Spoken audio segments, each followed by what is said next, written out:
Praise the lord. Hallelujah. ప్రభు అయిన యేసుక్రీస్తు నామం పేరిట మీ అందరికీ శుభోదయం. ప్రియా దేవుని బిడ్డలారా, ఈ 6వ తేదీ 7వ నెల 25వ సంవత్సరంలో, మరి ముఖ్యంగా ఈ పునరుద్ధాన దినములో ఈ అందిన ఆహారాన్ని ధ్యానం చేసుకోవడానికి పరిశుద్ధాత్మ దేవుడు కృపించినందుకు ఆ దేవదేవునికి స్తోత్రాలు చెల్లిస్తూ ఉన్నాను. ఈ దినము కూడా ఆయన ఘనమైన నామమును సన్నతించుటకు, స్తుతించుటకు, మహిమపరచుటకు ఆ దేవదేవుడు మనకు అనుగ్రహించిన గొప్ప ఆశీర్వాదకరమైన సమయమును బట్టి, దినమును బట్టి ఆ ప్రభువుకు స్తుతి స్తోత్రములు చెల్లిస్తూ ఉన్నాను. హల్లెలూయా. ప్రియులారా, గమనం చేయండి. ఈ పునరుద్ధాన దినం జూలై నెలలో మొదటి పునరుద్ధాన దినం, అనగా ఈ ఆదివారం దినములో, ఆరాధన దినములో, ఈ పరిశుద్ధ దినములో, ఈ దేవుని ఆరాధించే ఈ దినములో దేవుడు మనల్ని ప్రవేశపెట్టారు. ఈ యొక్క ఆదివారము సెలవు దినం గురించి ప్రస్తుతం ఇండియాలో ఒక వేవ్ నడుస్తూ ఉంది. ఈ సెలవు దినాన్ని రద్దు చేయాలి. అసలు ఇది దేవుడు ఏర్పాటు చేసిన దినం. ఇది ఒక రాజుగారు ఈ ఆదివారం దినమును పునరుద్ధాన దినంగా ప్రకటించి ప్రపంచానికే సెలవు దినంగా ఆ దినం ప్రకటించారు. మన భారతీయులు ఏమంటారంటే, ఇది బ్రిటిష్ వాళ్ళు పెట్టింది కదా, ఇది ఏరే రాజులు పెట్టింది కదా, మనకి ఆదివారం సెలవు దినాన్ని రద్దు చేస్తామా అనే ఆలోచన కొంతమంది పెద్దల్లో ఉంది. కానీ అది కార్యాచరణ జరగదు. ఒకవేళ జరిగినా జరగనియండి, మనం ఏం చేయలేం. దేవుని చిత్తం ఉండాలి. దేవుని చిత్తం ఉండాలి. ఒకవేళ సెలవు దినం రద్దయినంత మాత్రాన ఆరాధనలు ఏమి ఆగిపోవుగా. ఆదివారం సాయంకాలమైనా ప్రభు సన్నిధిలో కూడుకుంటారుగా. సరే, సెలవు పెట్టైనా దేవుని సన్నిధికి వస్తారుగా. సరే ప్రియులారా, ఏది ఏమైనా ఈ దినానికి ఒక ప్రత్యేకత ఉంది. సెలవు దినంగా ఉన్నాయి, రద్దు చేయనియండి. ఇంకొక సంగతి చెప్పనా, రాబోయే రోజుల్లో క్రైస్తవ్యానికి కష్టాలే. అందరిలో ప్రేమ చల్లారిపోతుంది. ఇప్పుడు సొంత రక్త సంబంధులే శత్రువులుగా మారే దినాలు ఇవి. సాతాను ఆ విధంగా పనిచేస్తుంది. మహాజ్ఞానవంతుడు సాతాను. ఈ సాతాను చేసే ఈ పనులు వల్ల అందరిలో ప్రేమ చల్లారిపోతుంది. పగలు, కక్షలు, ఏమంటే భక్తిలో కూడా పగలే, కక్షలే. సరేలేండి, ఏది ఏమైనా ప్రభు చిత్తం దేవునికి వదిలేయాల. ప్రతి విషయం దేవుని మీద ఆధారపడితే ఆయన నడిపిస్తాడు. కానీ నీ మీద, నీ జ్ఞానం మీద, నీ బంధువుల మీద, నీ డబ్బు మీద, నీ గర్వం మీద నువ్వు ఆధారపడ్డావు అనుకో, అది అట్లాగనే పోద్ది. ఒకప్పుడు ఆ విధంగా ఆధారపడి అనుభవించావు, ఇంకా కూడా అలాగనే ధనాన్ని నమ్ముకొని మోసపోయావు, కులాన్ని నమ్ముకొని మోసపోయావు, బంధుత్వాన్ని నమ్ముకొని మోసపోయావు. అయితే ఏసై నమ్ముకోవాలి. మళ్ళీ చేసేది ఏసై పనే, పేరుకు వస్తాడు. మళ్ళా పాస్టర్ అమ్మలో మేము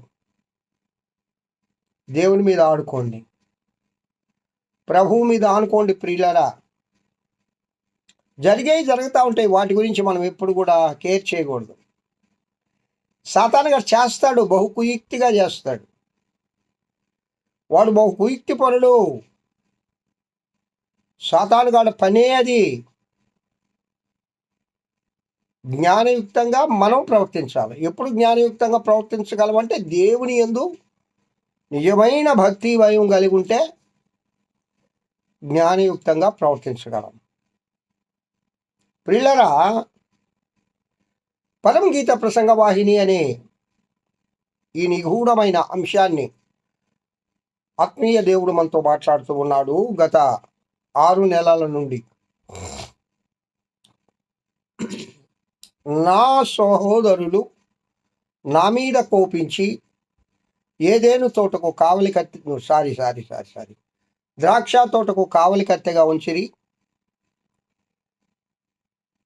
అయినను నేను నా సొంత తోటను కాయకపోతిని అని షూలుమితి యెరూషలేము కుమార్తెలతో పరమగీతముల గ్రంథం 1వ అధ్యాయం 5వ వచనం నుండి మాట్లాడుతూ వస్తుంది. సరే, మనము తోటలు అనే ఒక అంశాన్ని తీసుకొని బైబిల్ గ్రంథంలో కొన్ని ముఖ్యమైన తోటలు, కొన్ని మాత్రమేనండి, ఇంకా చాలా తోటలు ఉండొచ్చు, నేను దాన్ని కాదను, ఒక 7 తోటల గురించి మనం అనుదినము ధ్యానం చేసుకుంటూ వస్తూ ఉన్నాం. అది ఏదేను తోట, ఆదికాండం 2వ అధ్యాయం 8వ వచనంలో. తర్వాత నాబోతు ద్రాక్ష తోట 1వ రోజులు 21వ అధ్యాయం 2వ వచనంలో. తర్వాత ప్రసంగి 2:5 శృంగార వనములు, సొలొమోను మహారాజు కట్టించిన ఆ తోటలు. తర్వాత పరమగీతములు 5:1 ఉద్యానవనము, నా ఉద్యానవనమునకు నేను ఏతించితిని అంటాడు ప్రియుడు సొలొమోను మహారాజు. తర్వాత యెషయా గ్రంథము 51వ అధ్యాయము 3వ వచనంలో యెహోవా తోట, వారు యెహోవా తోట వలె ఉందురు. తర్వాత యెషయా గ్రంథము 58:11లో నీరు కట్టిన తోట. చివరిగా ఇప్పుడు మనం ధ్యానం చేసుకునేది ఇర్మియా గ్రంథం 31:12లో నీళ్లు పారు తోట. ప్రియులారా, ఈ నీళ్లు పారు తోటలో ఉండే అనుభవాలు, ఏదేను తోట అనుభవాలు, నాబోతు ద్రాక్ష తోట అనుభవాలు, ఈ శృంగార వనములు, ఉద్యానవనములు, యెహోవా తోట, ఒక్కొక్క తోటలో ఒక్కొక్క ఆత్మీయ అనుభవాన్ని, ఆత్మీయ సత్యాన్ని పరిశుద్ధాత్మ దేవుడు మనతో మాట్లాడాడు. వీటి గురించి వివరంగా కావాలంటే ది షెపర్డ్ మినిస్ట్రీలో బ్యాక్ వెళ్ళి మీరు చూడండి. చాలా ఆశ్చర్యంగా 10,000 వ్యూస్ వచ్చినాయండి ఈ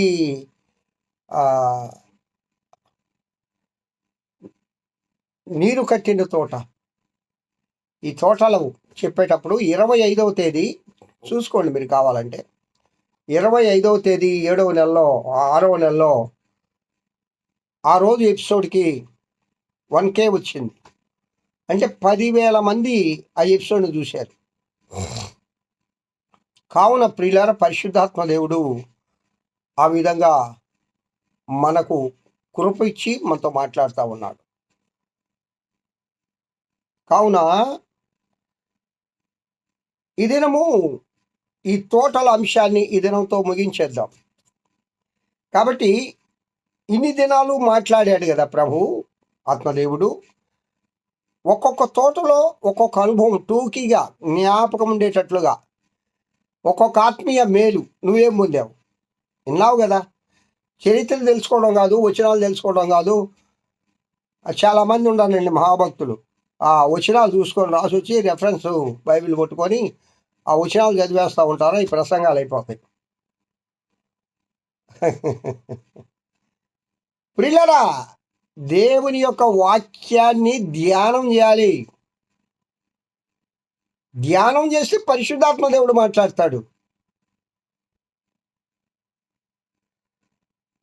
ఓ భక్తుడు అంటాడు, ప్రిపరేషన్ కాకూడదంట దేవుని ఒక వాక్యాన్ని. ప్రిపరేషన్ వచనాలు రాసుకోవడం, కానీ ప్రిపేర్ కావాలి. ప్రిపరేషన్కి ప్రిపేర్కి చాలా అర్థంలో తేడా ఉంది. సర్లేండి, అవి పక్క వెళ్ళిపోద్దాయి. ఇప్పుడు ఏదేను తోట అనుభవం ఏంటి? దేవునితో సహవాసము, రైదల ప్రభుతో సహవాసము. ఏదేను తోటలో అవ్వాదాములు ఉన్నంత కాలము వాళ్ళ జీవితము ఎంత చక్కగా సాగిందండి. వారు దేని గురించైనా చింతపడ్డారా? ఎప్పుడైనా దిగులు వచ్చిందా? దేని గురించైనా బాధ వచ్చిందా? చెమటోడ్చాడా మానవుడు? ప్రభువుతో ప్రతిదిన సాయంకాలము యెహోవాతో వాళ్ళు ముచ్చటించడానికి ప్రభు వచ్చినప్పుడు ఆ దేవుని పాదాల దగ్గర కూర్చొని ఆయనతో స్నేహించిన దినాలు ఎంత హాయిగా ఉన్నాయి. అది ఏదైనా అనుభవం. రెండవది, నాబోతు ద్రాక్ష తోటలో మనం నేర్చుకోవాల్సింది ఏంటంటే, ఈ అహాబు రాజు ఆశకెళ్ళి ఆ నాబోతు ద్రాక్ష తోటను కూడా ఆక్రమించుకోవాలని చివరికి యెజెబెలు ఆ నాబోతుని చంపించేస్తుంది. దేవుడు ప్రవచిస్తాడు మళ్ళా, భక్తుడు అక్కడ కుక్కలు నాగుతాయి నీ రక్తాన్ని. అదే జరిగింది. ఆక్రమించుకోవడం ఎక్కువైపోయింది. ఇప్పుడు ఆక్రమణలో ఉన్నదాంతో తృప్తిపడండి. ఏరే వాళ్ళ ఆక్రమించుకుంటే మీ అని ఇంకొకడు ఆక్రమించుకుంటాడు. ఆల్రెడీ ఒకసారి జరిగింది, అనుభవం కదా. చివరికి ఏమైంది ఇక్కడ? చివరికి ఏమైంది? సరే, శృంగార వనములు. సొలొమోను మహారాజు తన కోసం కొన్ని వనాలు కట్టించుకున్నాడు. ప్రియురాలు ఆ సంఘము, ఇక్కడ తోట అంటే సంఘం, ఆ తోట కాపరి, తోట మాలి ప్రభు అయిన యేసుక్రీస్తు. ఆ తోట మాలి పరిశుద్ధాత్మ దేవుడు అండి. ప్రస్తుతం సంఘాన్ని కట్టేది ఎవరు? పరిశుద్ధాత్మ దేవుడే కదా తోటమాలి. కాబట్టి ఆ ఉద్యానవనములో ఆ ప్రియుడు ప్రియురాలు తమ ప్రేమను వ్యక్తం చేసుకుంటూ ప్రభువులో పెరుగుతారు. అంటే ఒక ప్రేమ ఉద్భవించే స్థలం ఏంటంటే ఇది దేవుని సంఘము. హల్లెలూయా. ఉద్యానవనం. పరమగీతములు 5:1 నా ఉద్యానవనముకు నేను ఏతేం చేతని అని ప్రియుడు ప్రియురాలతో చెప్తాడు రమ్మని. కాబట్టి అది స్నేహ బంధము, ప్రేమ బంధము, అది ఆత్మీయ బంధము. యెహోవా తోట. ఏమండి, యెహోవా తోట అనుభవాలు ఎంత గొప్పవి. దేవుని తోటలో ఎప్పుడు పచ్చదనం ఉంటుంది. దేవుని తోటలో ఎప్పుడు ఆశీర్వాదం ఉంటుంది. నెలకొకసారి కాదు, సంవత్సరానికి కొన్ని పండగలు చేస్తామే, అప్పుడే కాదు. ఎప్పుడు ఆశీర్వాదం ఉండాలంటే అది యెహోవా తోటగా ఉండాలి. తర్వాత నీరు కట్టిన తోట వలె నిత్యం ఊపుకుంటూ నీటి ఊట వలె నువ్వు ఉంటావు. జీవజలముల ఊటను. తోటలో ఎప్పుడు దేవుని వాక్యము ప్రవహిస్తూ ఉండాలి. హల్లెలూయా. నా సంఘానికి దేవుడు ఆ కృప ఇచ్చాడు. తెలుగు బాప్టిస్ట్ ఆలయం చెంచులక్ష్మపురానికి దేవుడు ఆ కృప ఇచ్చాడు. ఇదిగో షెపర్డ్ మినిస్ట్రీస్ తరపున కొన్ని వేల మంది దేవుని వాక్యాన్ని వినగలుగుతున్నారంటే నా తోటలో నా ప్రభువు నీరు కట్టిన తోటలాగా నా సంఘాన్ని చేశాడు. హల్లెలూయా. అలాగే నీళ్లు పారే తోట. దేవునితో అనుబంధం కలిగి ఉంటే ఆయన చేసిన ఘనకార్యములు, గొప్ప కార్యాలు నీ పట్ల చేశాడు. తర్వాత మంచి గోధుమలతో నిన్ను తృప్తిపరుస్తాడు. తర్వాత ద్రాక్ష రసం. మంచి గోధుమలు అనగా దేవుని వాక్యం. నీతిమంతులుగా నిన్ను తీర్చిదిద్దుతాడు. గోధుమలు అనగా నీతిమంతులకు సూచన, గురువులు పాపులకు సూచన. యేసుక్రీస్తు ప్రభువే చెప్తాడు. ఆల్రెడీ నేను వచనాలు కూడా చెప్పున్నాను. ద్రాక్షారసము రక్షణ, క్రీస్తు రక్తం రక్షణకు సూచన. తైలము పరిశుద్ధాత్మకు సూచన. ఆ పశువులు మందలు, గొర్రెల మందలు, పిల్లలు సమూహములుగా మారడం ఆశీర్వాదానికి సూచన. కావున ప్రియులరా, ఎన్నటెన్నటికి నువ్వు కృషింపవు, నీరు పారే తోటలాగా ఉంటావు. నీరు పారే తోట నెలకు, సంవత్సరానికి 12 కాపులు, నెలకు ఒక కాపు కాస్తుంది. నీటి ఊరన నాటబడిన చెట్టు ఆ విధంగా ఉంటుంది. దాని ఆకులు ఎప్పుడు వాడిపోవు, ఎప్పుడు పచ్చగానే ఉంటాయి. ఆకులు మనుషులకు అనేక వ్యాధులను నయం చేస్తాయి, ముఖ్యంగా ఆత్మీయ వ్యాధిని. కావున ప్రియ దేవుని బిడ్డారా, ఈ దినము ఈ తోటలలో గుండా దేవుడు మనల్ని నడిపించాడు. చాలా దినాల నుండి ఏదేనో తోటకు వచ్చాము, అక్కడి నుంచి ద్రాక్ష తోటకు వచ్చాము, అక్కడి నుంచి శృంగారవనానికి, అక్కడి నుంచి ఉద్యానవనానికి, అక్కడి నుంచి యెహోవా తోటకు, అక్కడి నుంచి మరలటు పోతే నీరు కట్టిన తోటకు, చివరిగా నీరు పారే తోటకు మనం వచ్చాం. ఈ అనుభవాల గుండా నువ్వు నడవాలి. అప్పుడు దేవుడు నేను పచ్చదనంగా, ఆశీర్వాదకరంగా, ఆత్మీయంగా ఆయన ఆశీర్వదించును గాక. హల్లెలూయా. దేవుడి వాక్యం దీవించి ఆశీర్వదించును గాక. ప్రార్థించవా రెడ్డి. మహోన్నతుడా స్తోత్రం. ఈ వాక్యం వింటున్న బిడ్డలకు ఏదేను తోట అనుభవం, నాబోతు ద్రాక్ష తోట అనుభవం, శృంగారవనములు, ఉద్యానవన అనుభవం, యెహోవా తోట అనుభవం, దేవా నీరు కట్టిన తోట అనుభవం, నీరు పారే తోట అనుభవాలలో గుండా ప్రతి బిడ్డను మీరు నడిపించి ఆ తోటల ఆశీర్వాదములతో బిడ్డలను నింపమని, సంఘాలను అభివృద్ధి చేయమని యేసునామం పేరిట వేడుకొంచున్నాను తండ్రి. ఆమేన్.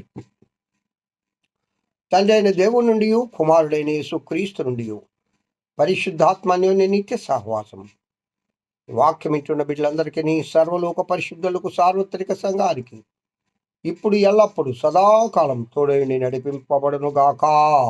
Amen. Amen. Praise the lord. Have a good day. ఈ దినమంతా ఆ దేవదేవుని కృపాక్షేమంలే మీ వెంట వచ్చునుగాక. హల్లెలూయా. హల్లెలూయా.